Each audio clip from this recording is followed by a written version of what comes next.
the Eternal City. You can see behind me the Colosseum, and if you take a look down the ground, you see some original Roman roads with their big paver stones. Follow me, let's go.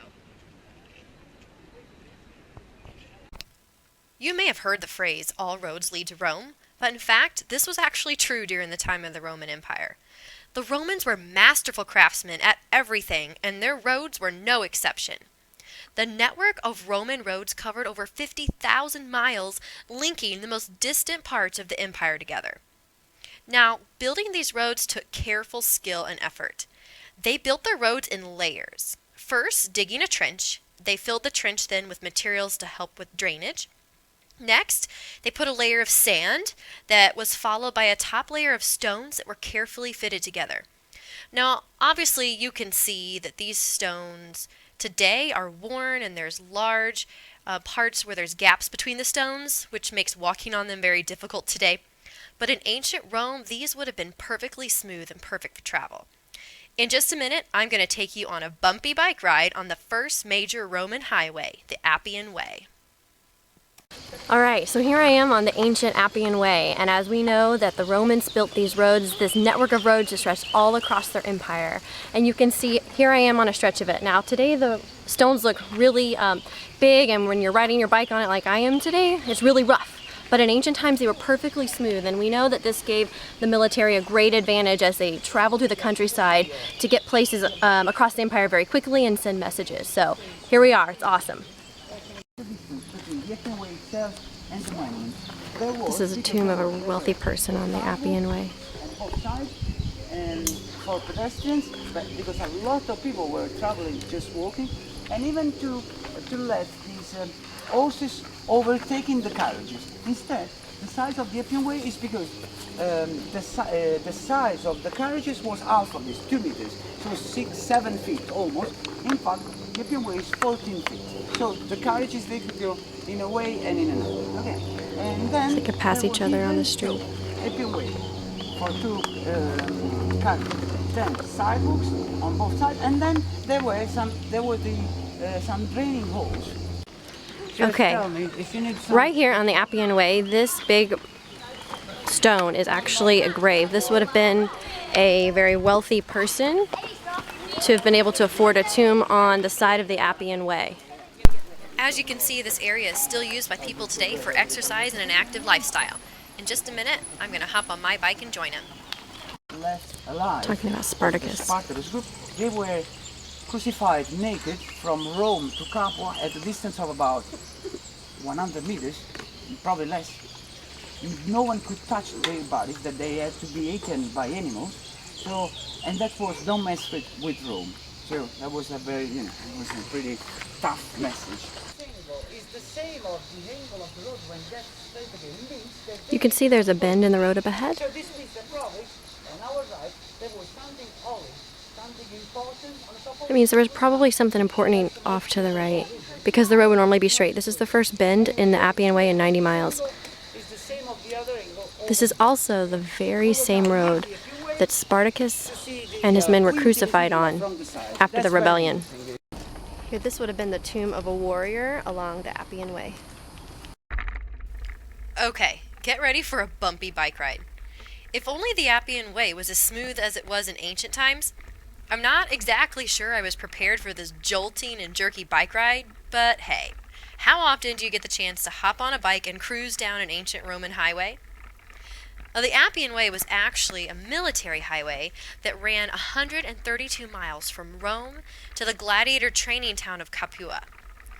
Now, you'll notice along the ride here, you're going to see several funerary monuments as I pass by them on my bike, and you'll also notice a sidewalk. These were for pedestrians and was the most common way that common people traveled. Only the rich could afford to travel by carriage or wagon.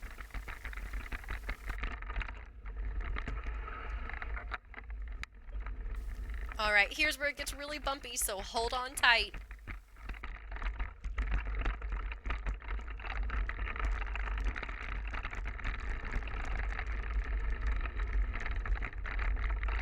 Alright, Alright, now Mr. Umphrey's filming this part on his GoPro hooked onto his bike, and he's pretty much an all-star at everything. So I'm pretty sure here in this footage he's pretending he's a BMX all-star biker, getting ready to do some stunts, and in just a second here he's gonna hop the curb and hop back onto the Appian Way.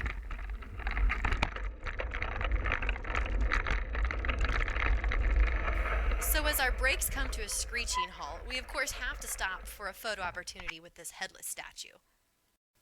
So I told you I made a fool out of myself in front of all the other tourists for the sake of my students, so here you go. Mrs. Umphrey as a Roman goddess on the headless statue. So now we've made our way off the Appian Way and we're entering into the Aqueduct Park. This was one of the best parts of our bike tour because it was so awesome to get to ride past the real ruins of the Roman aqueducts. Now we've learned in class that these structures carried water from the mountains into the cities. And you can't help but notice the series of Roman arches that connect them together. Now, as we know, the Romans were famous for their use of the arch because it was so strong. And obviously the aqueducts are still standing today, so the Romans obviously knew what they were doing.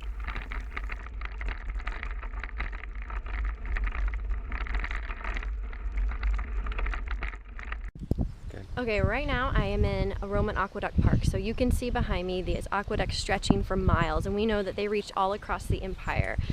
We've also learned that they're supported by arches because arches can hold a lot of weight, and the water ran across from the mountains through these big pipes all the way down through the top of the aqueducts. Okay, up here we have a Roman aqueduct, and if you can see this big hole up at the top, and there would have been huge pipes that ran through that hole and carried the water all across the empire. On this part of our bike ride, we're out on the trails outside the city of Rome, and it's cool because on the left-hand side you can see some ruins of the Roman aqueducts, and then on the right-hand side you can see kind of a different version of these aqueducts. They're a little shorter, and these are actually from the medieval time period.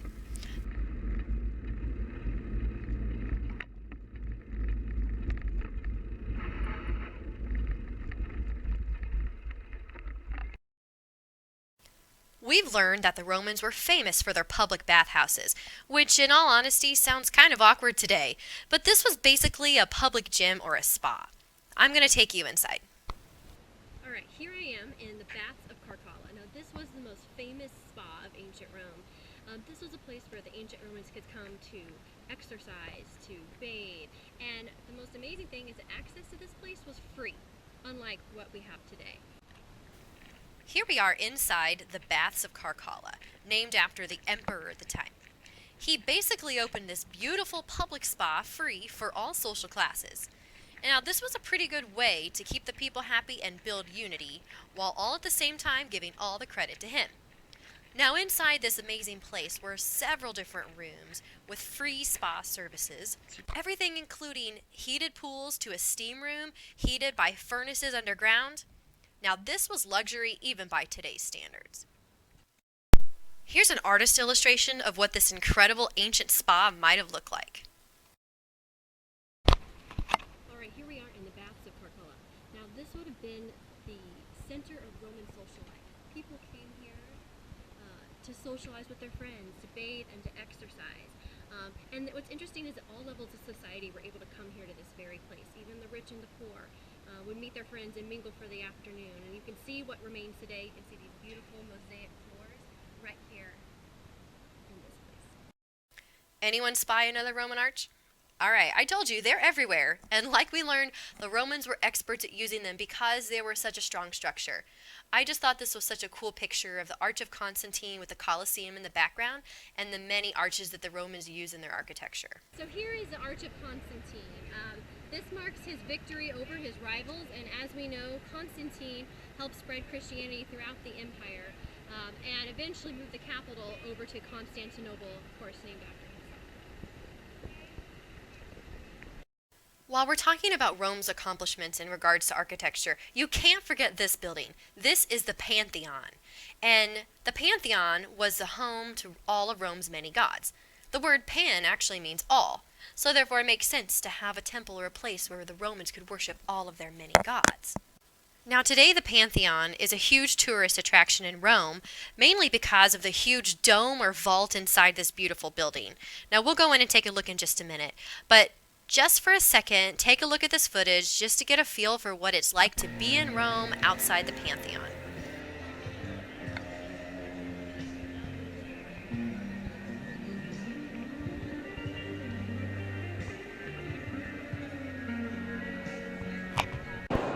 Alright, here I am in the beautiful city of Rome inside the Pantheon. And as you can see, we have this huge vault that covers the ceiling. At the top you have this big hole in the ceiling that comes through, and it's 142 feet wide. This building was originally a pagan temple to the many gods that we've studied, and later on it was donated to a pope as a Christian church, and here we are today. Here's another look at the giant dome inside the Pantheon. Apparently this was the largest dome in the world for 1,300 years, and it remains one of the largest unsupported domes in the world today. But clearly the most fascinating part is the hole in the top, sometimes referred to as the eye of the Pantheon or the oculus. I wonder, what was this eye really for? I guess we can only imagine. As you take one last look here at the city of Rome, I want you to remember that Rome wasn't built in a day, and great things like this take time. I hope you've enjoyed our tour through Rome's accomplishments.